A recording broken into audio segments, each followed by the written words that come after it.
বাজ পড়ে মৃত্যু হলো একজনের, আশঙ্কাজনক দুজন ভর্তি শক্তিনগর জেলা হাসপাতালে।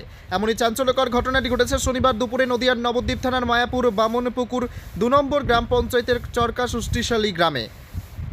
মৃত ব্যক্তির নাম নূর হোসেন মণ্ডল, বয়স ৫০ বছর। আশঙ্কাজনক বুদো শেখ ও মুজিবুল শেখকে আশঙ্কাজনক অবস্থায় ভর্তি করা হয়েছে শক্তিনগর জেলা হাসপাতালে।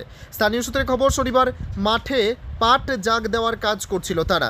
হঠাৎই বজ্রপাত হলে আশঙ্কাজনক অবস্থায় তিনজনকে প্রথমে নিয়ে যাওয়া হয় স্থানীয় মায়াপুর বামনপুকুর গ্রামীণ হাসপাতালে। সেখানে কর্তব্যরত চিকিৎসকেরা নূর হোসেন মণ্ডলকে মৃত বলে ঘোষণা করে অন্য দুজনকে স্থানান্তরিত করা হয় শক্তিনগর জেলা হাসপাতালে। ইতিমধ্যেই মৃত নূর হোসেনের মৃতদেহ ময়নাতদন্তের জন্য পাঠানোর ব্যবস্থা করেছে মায়াপুর ফাঁড়ি পুলিশ।